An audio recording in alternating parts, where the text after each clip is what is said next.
Okay, hopefully this works. Hello everybody, I'm Paul, and let's get started with the first talk.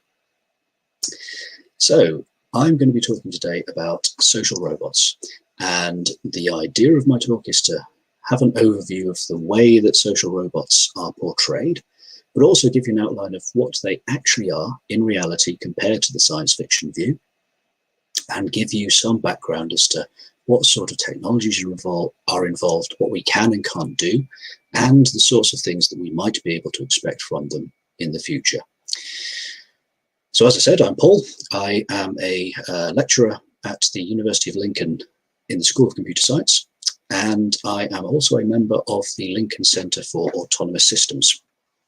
And as part of this group, I am a researcher into social robotics, and also robotics in general, the application of robots to general life, and so on. And I'll give you a bit more background of that a bit later.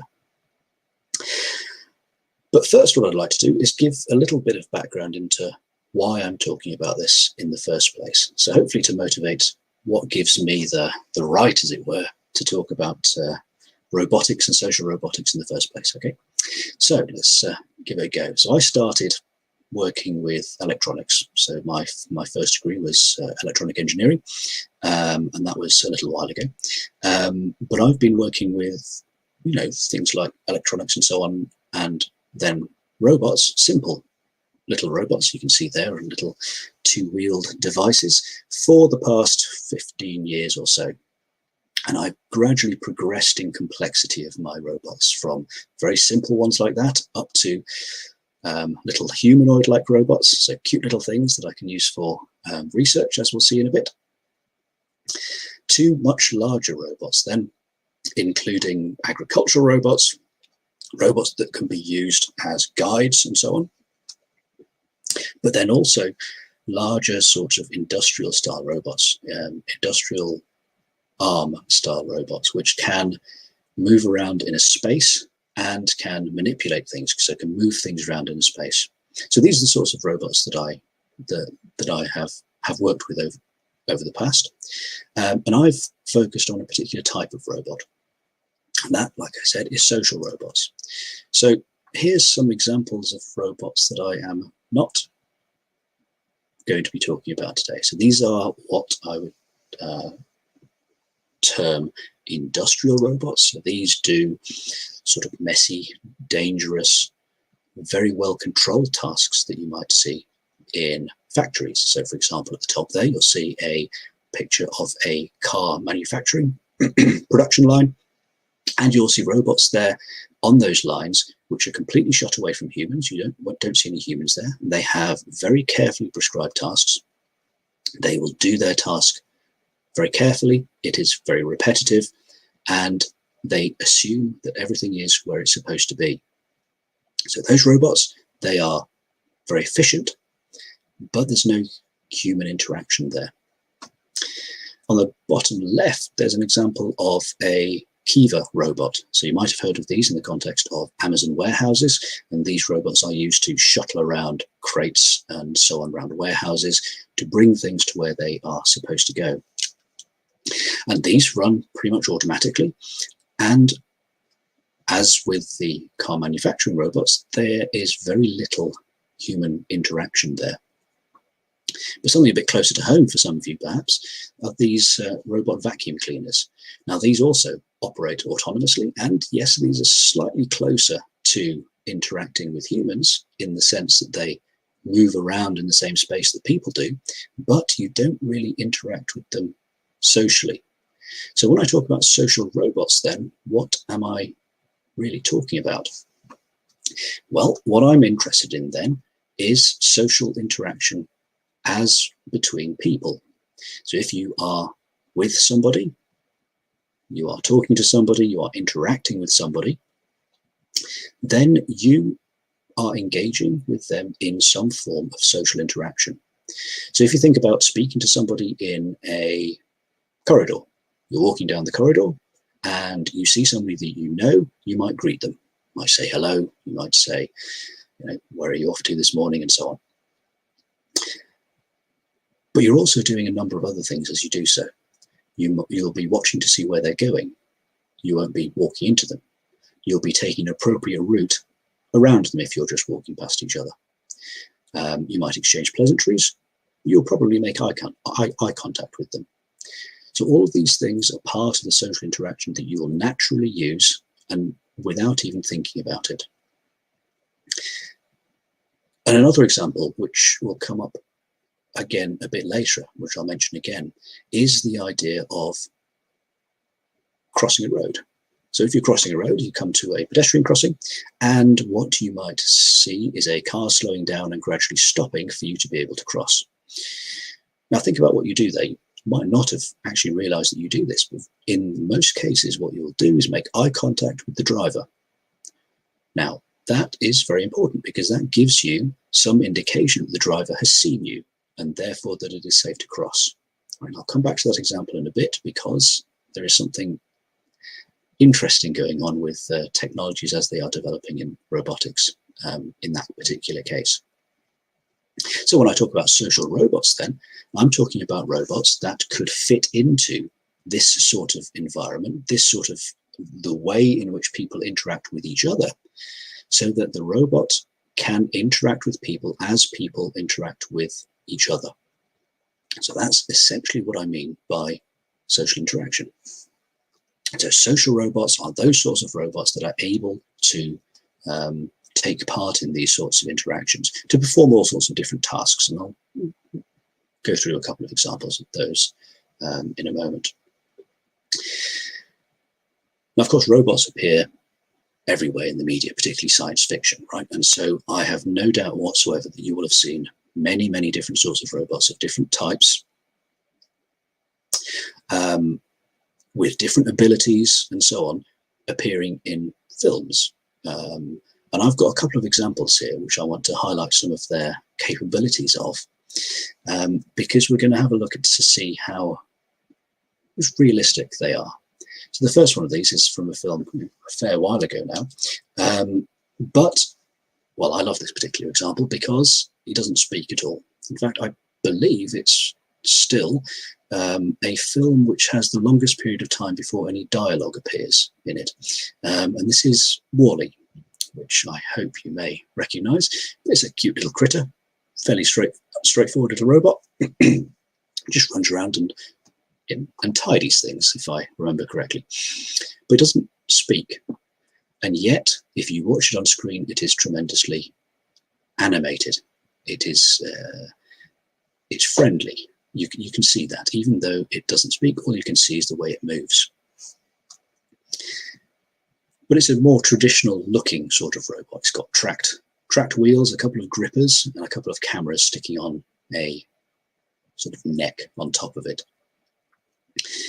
Another more recent example is Baymax from Big Hero 6. And this again is sort of big, cuddly, friendly robot. Inflatable this time, and so you see a number of examples of it being pricked and losing air, which have to be patched up occasionally. And so this one is a different sort of style, but is still very capable of interacting with people in a very natural-like manner. You can see its face is pretty straightforward and simple, and I'll come back to that sort of face in a moment. And then, of course, you've got the more, let's say, complex robots, capable of more complex interactions with people.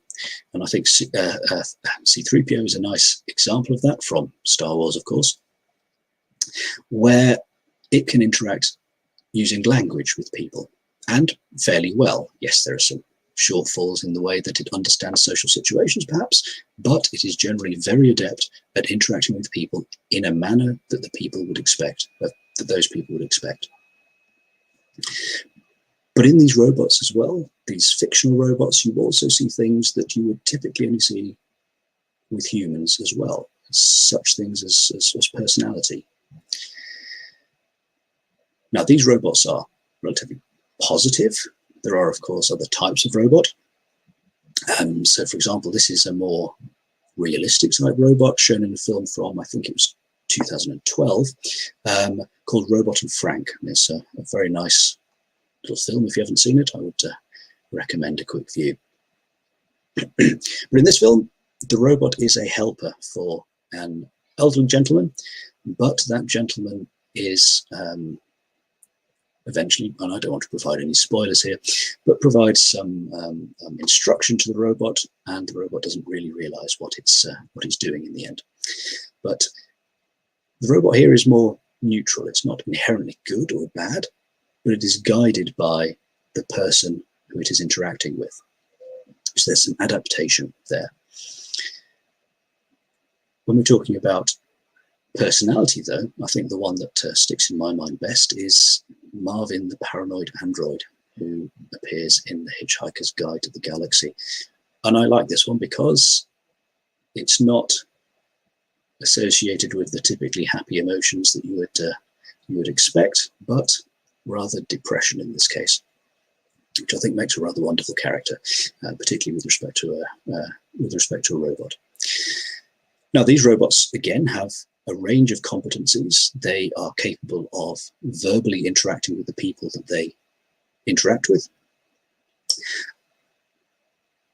There are some limitations, of course, but they are very human-like in the sorts of behavior that they are capable of exhibiting. But the interactions are typically fairly positive, and of course that doesn't necessarily have to be the case. And the best example, who says social interaction has to be good?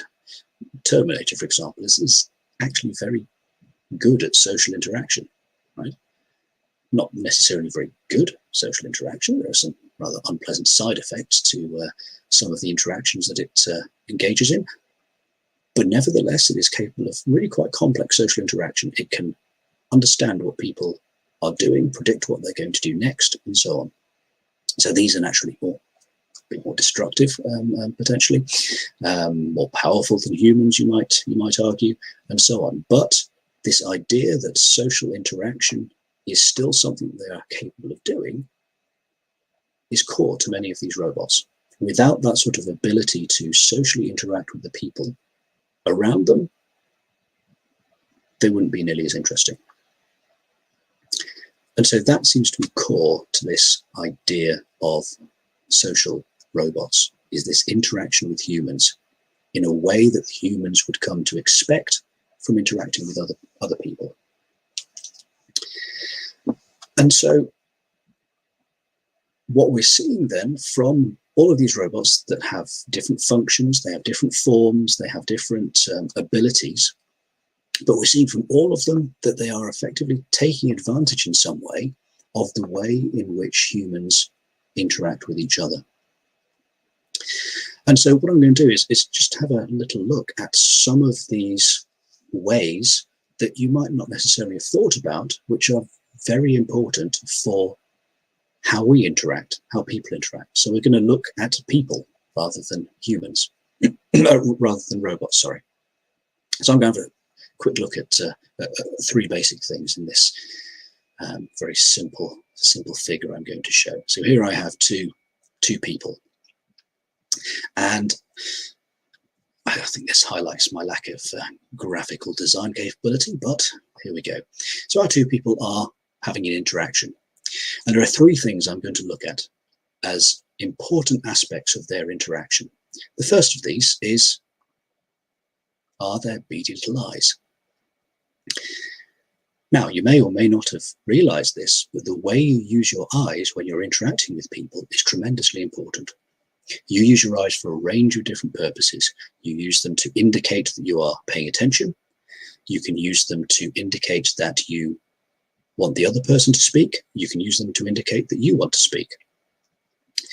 But then there are also other aspects of gaze which are important too. So, for example, if you want to direct a person's attention to somewhere else, say a table that is located between you, then you would give it a quick glance, and the other person would naturally follow your gaze. So this is the idea of joint attention, for example. Now, these sorts of gaze behaviors are things that you don't really think about doing. These are natural, these are instinctive. You learn about these over the long period of development, over childhood and so on. And so they are not something we think consciously about. And because they're not something that we think consciously about, they are things that we need to program explicitly into robots that we might not necessarily think of as important. So that's gaze. Very, very important aspect of human behavior in terms of social interaction. Then the thing that you might have expected me to start with, perhaps, is the idea of, well, verbal interaction. If you're talking to somebody, if you're having a conversation with somebody, then you would be saying something, right? Now let's think about briefly what is actually involved in talking to somebody. Yes, okay, so you've got to, let's say that you are talking to somebody and they say something to you. Now, firstly, they have to say something, right? So we'll skip the complications of all of the vocalizations that need to happen in order for them to say something, and we'll just assume that they have said a few words. Let's say hello. Now, you as the listener will hear this word, of course, but what happens next? So you hear the word, and we'll skip again over the complications of actually the physiological processes required in order to turn that word into, chemical electric impulses into your brain. But you have to understand what that word means, right? So hello, there are a number of implications that come along with it as well. So it's not just understanding that hello is a greeting, for instance, but it's understanding that there might be an expectation for a response. Yeah? And depending on the context of your interaction, you might be expected to respond in a more or less complex or elaborated way. If you're just passing somebody in the corridor, somebody that you hardly know, a simple hello in response would be sufficient, let's say. Whereas if you're meeting a close friend, a simple hello might be usually expected to be responded to with a much more detailed answer. And so here we start to get to much more complex processes involved in something that, again, you don't really think about when you're talking to somebody, when you're interacting socially with somebody. It's not just about the detection of what is being said. It's about the understanding of what is being said. And that's the important thing. We can, for instance, as humans, predict fairly well what sorts of things are going to be said next from our interaction partner.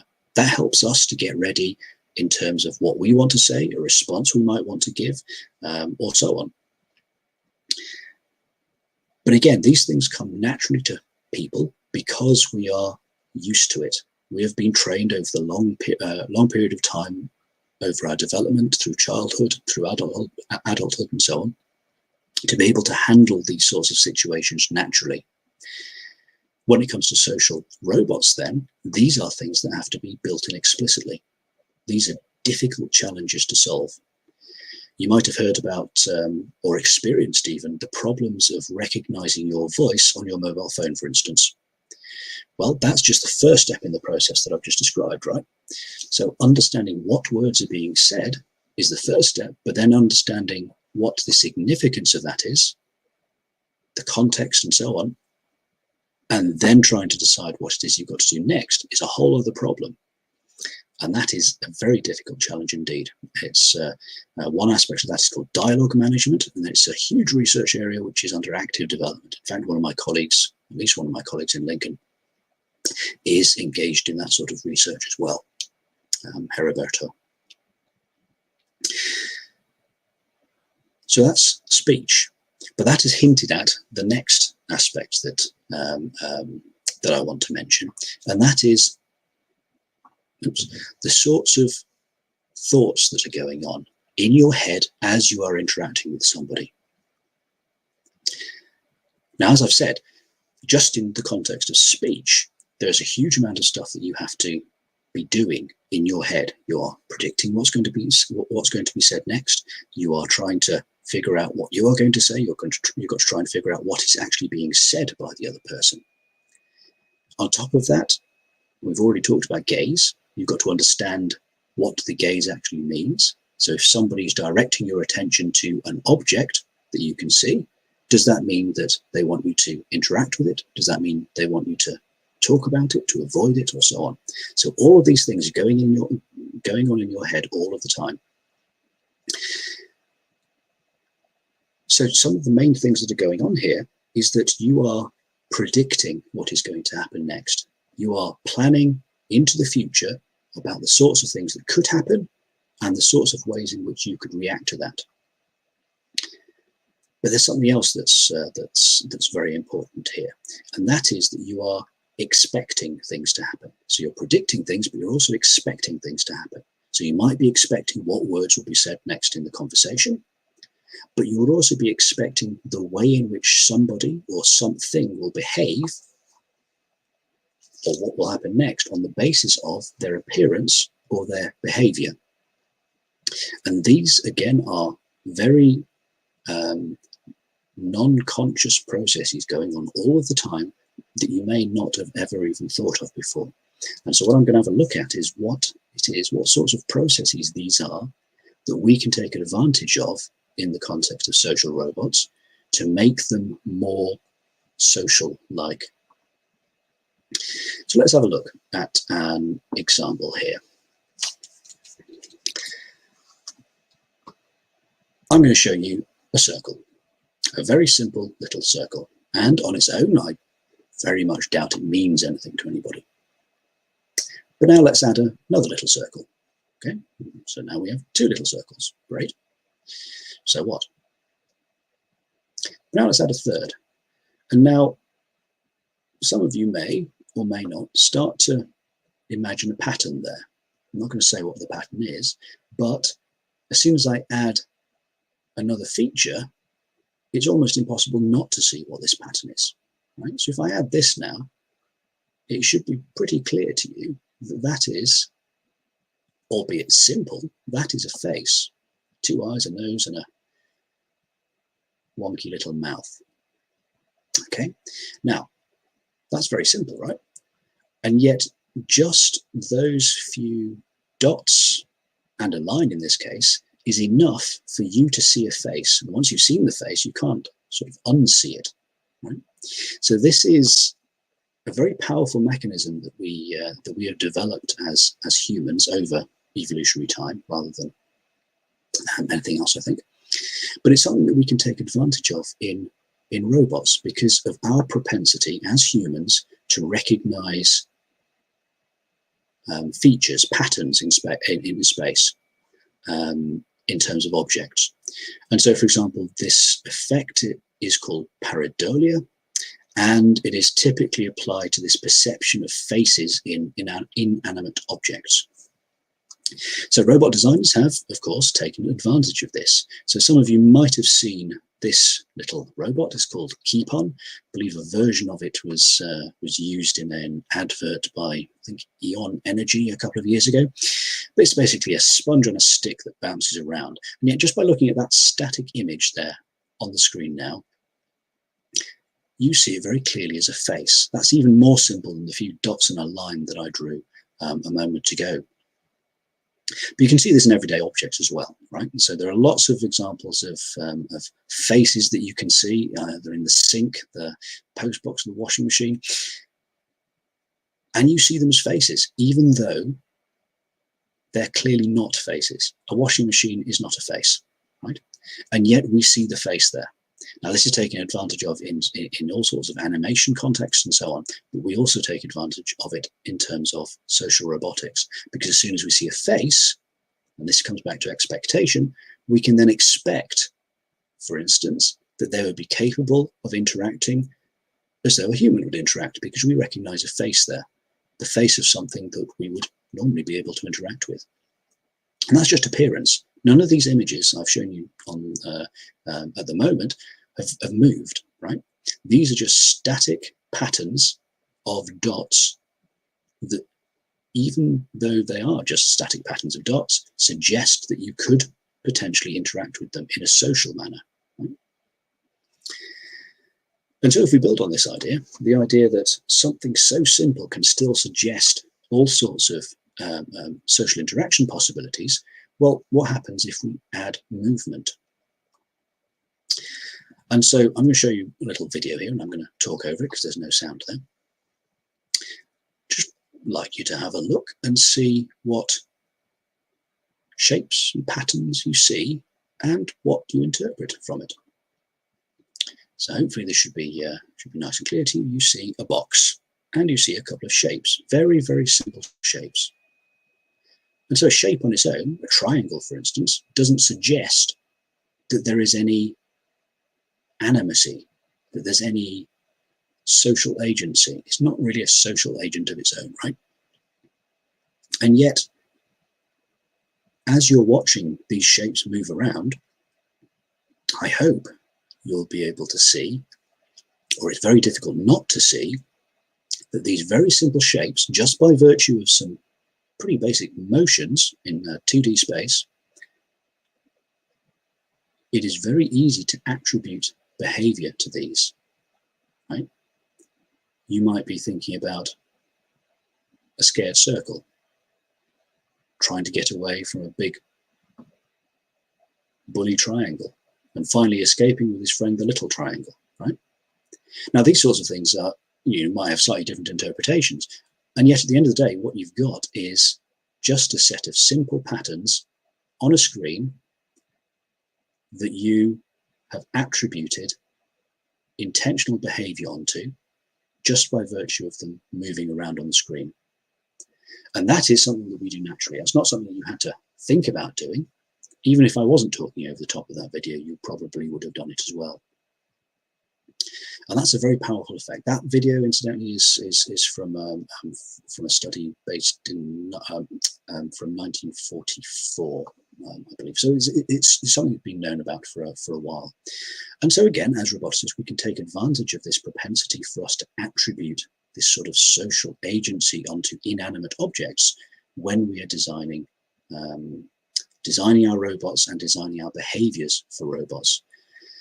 Because we can make things then appear more social than they perhaps actually are, just like you see with the animations and depictions of fictional robots in science fiction. Some of those examples we saw before, very simple motions, very simple faces can still give this idea of social agency and the ability to interact socially with people in a manner that people would expect. However, that is just the start, of course, right? There are many different aspects that are very, very difficult to do, and I've hinted at some of these. One of the most important of these is the idea of understanding behavior, not just seeing what somebody is doing, but actually understanding what that means. And that is typically where the current state of the art of robotics falls down, because that part is very difficult to do. We indeed do not even really understand how people do it, let alone how then we could replicate that in a robotic device. So there are very impressive ways of getting information into a robot. So we have some very interesting sensors. So for example, if you know the Microsoft Kinect that came with an Xbox a number of years ago, well, these are what are known as RGBD cameras. So they are regular cameras, but they're also capable of detecting depth. And so from that sort of depth image, you are typically able to, with some additional computation and so on, to extract a skeleton from somebody who is detected in the world. Now, as you may have experienced with these, it's not perfect. And so there might be very frequent misunderstandings of the system about what a person actually is, what they're doing, where they are. But it's fairly good technology now. So you can pretty reliably get a skeleton extracted from a depth image like this if you're indoors. And so that's great. The next question is, well, what are they, not just what pose they're in. So in that image, for example, they've got their arms above their head. But the important question is, well, what is it they're doing and Why is it they are doing that?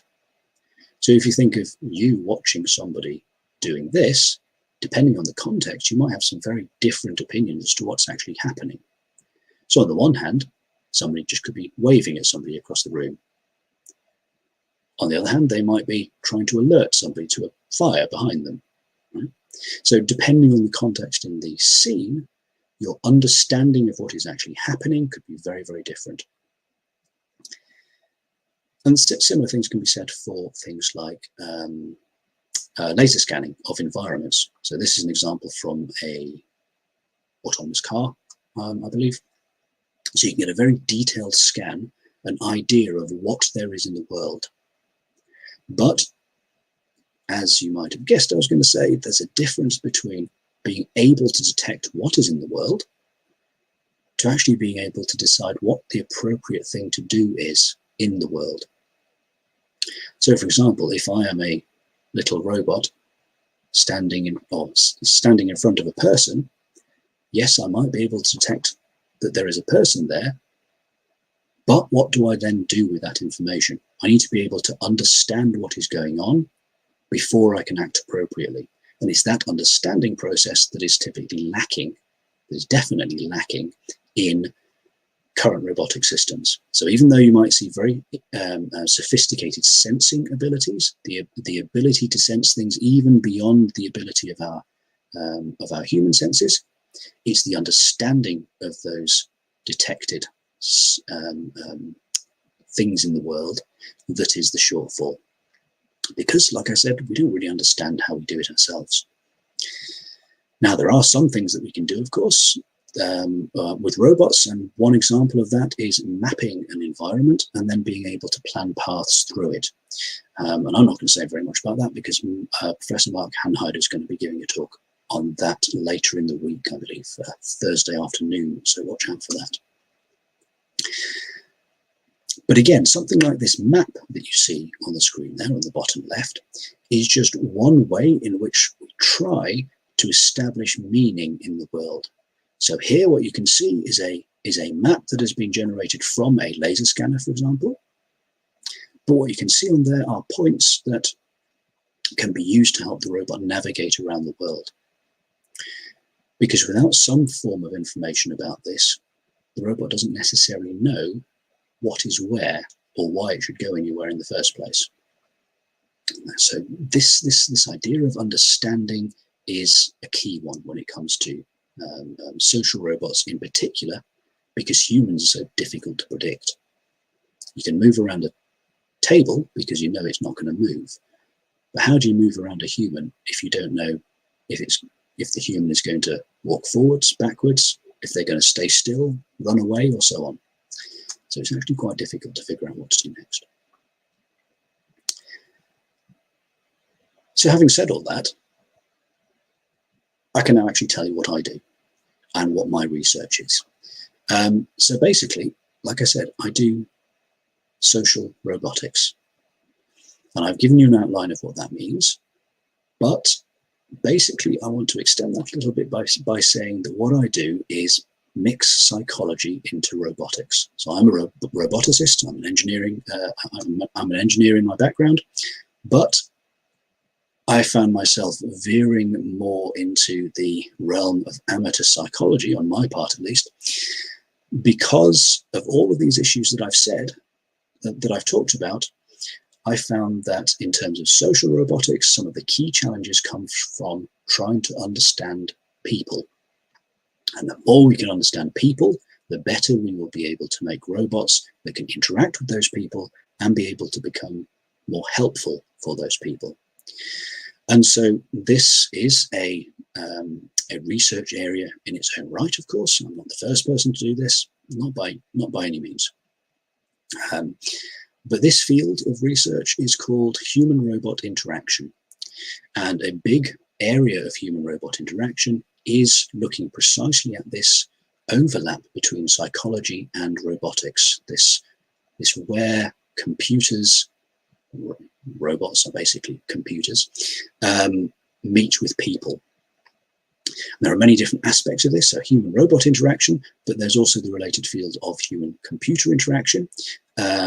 And indeed, I believe one of my colleagues, Horia Mayora, is going to be giving a talk on brain-computer interfaces in a couple of days' time. So another talk to watch out for. So that's what I do, is I try to apply the lessons that we learn from psychology to our robots to make them more useful. But equally, there is a possibility, and I won't talk about this too much, but there's a possibility to use robots as tools to help us understand people better. And that is a whole other area of research, which is tremendously exciting and important, I believe anyway, but is a different talk for a different time. So in terms of social robotics, the sorts of things that I've done with them, and these are applications that have found many different studies in the research community, at least, and we're starting to see these now appear in the real world as well. So one of these is using robots to help children with various tasks and activities. So for instance, using robots as learning partners for children in schools or in specialist learning centres. So a robot in this context would be able to help a child learn about some topic. So on the screen there, you can see something to do with maths or mathematics, with the idea that the robot would be able to provide some targeted support over and above what is currently available through human teachers and so on. So this isn't about replacing teachers, of course. Teachers are best at being teachers, but it's about providing some additional and more targeted support where possible. Now, in order to do this, you would want the robot to interact with the child as naturally as possible. So in a manner that the child will expect, because what you really don't want to do in a situation like this is train the child how to use the robot before they're actually able to learn about the material at hand. And so this is a common theme in terms of social robots. You want to be able to minimize the amount of work that your user has to do in order to interact with your device to complete the task. And so making robots more social enables you to do that because you are conforming to the expectations of the people who are interacting with your robot. Now, we've had some other application domains with these similar sorts of robots. I think that the one at the bottom is involvement in therapeutic interventions for children with autism, looking at practicing of social skills, for example. And in this case, robots can be quite useful because they are capable of doing sort of the repetitive tasks in these exercises in a very consistent way. And indeed, they are preferred by some of the children in doing so. So that's a sort of some general examples in terms of child-robot interaction, but something a bit closer to home then perhaps. If you are from the Lincoln area, then I hope you will have come across the Collection Museum. It's a wonderful museum halfway up the hill, just off the High Street. And maybe a year and a half ago now, I think, a colleague of mine, Mark Hanheider, and his student, Francesco, installed a robot tour guide into the Collection Museum. And so here the idea is that the robot can give, so autonomously, on its own, without being remote controlled by anybody, a tour of various artifacts in the Collection Museum. But to do so, as you might expect, it has to be able to interact with the people that are coming to visit the museum. And so that is what we've tried to do. I've been partially involved in this project, and it is a very interesting case study almost of robots in the real world, because you start to realize just how complex people are, just how subtle some of the cues are that they give off to indicate that they are disinterested or interested, that they want to know more, that they want to move on. And so all of these are very difficult to detect automatically because, as I've said a number of times now, it's about trying to understand the intention of the person that you are interacting with. And that's very difficult just from being able to observe what actions that they are performing.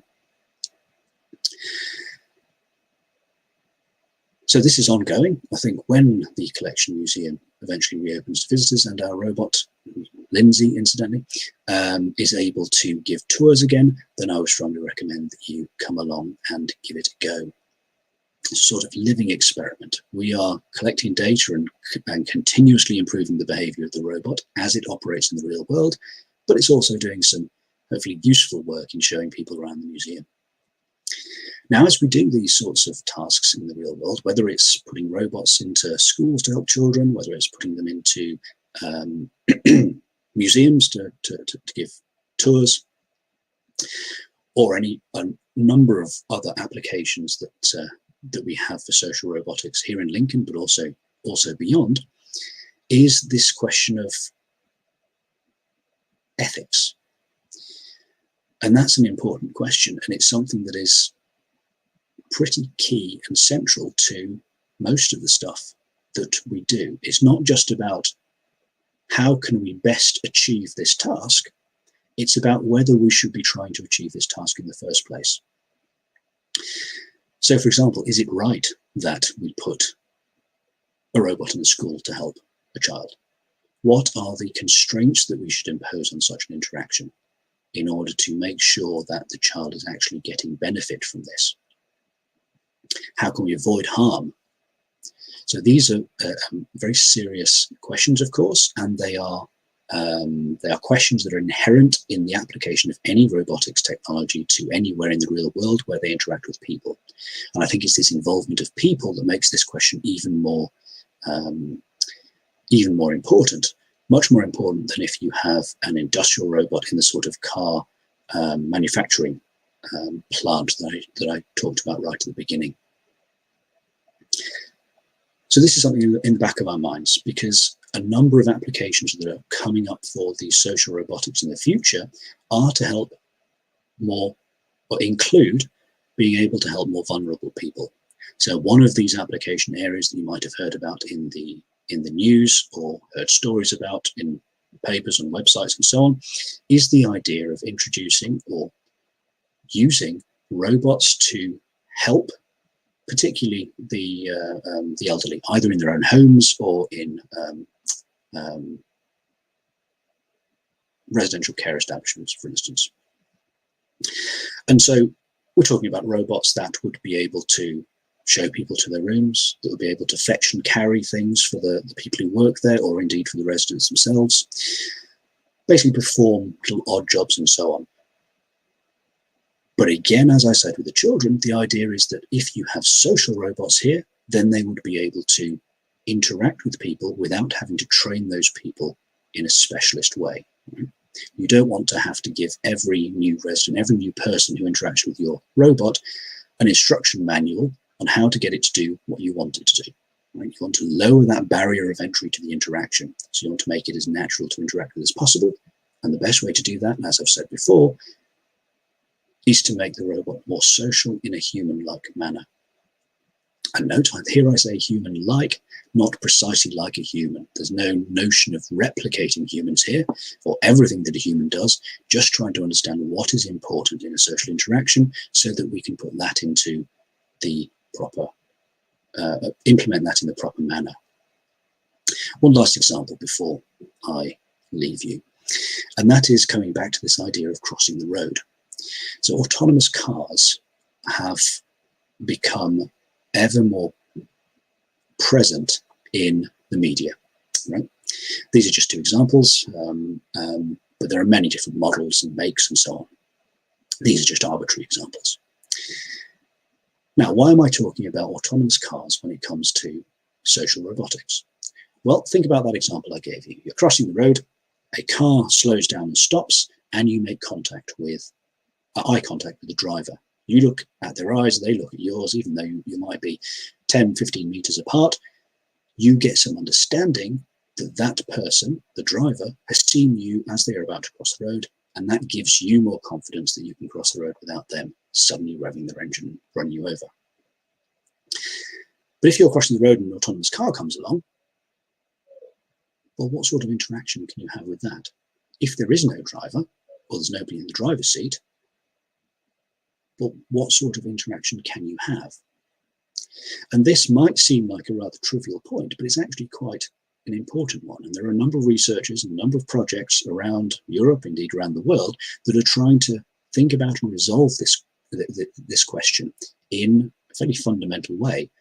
And this has indeed involved, putting artificial eyes on the car, just to give it some semblance of intentionality in the way that we saw with those moving shapes in that little video I showed you a little while ago.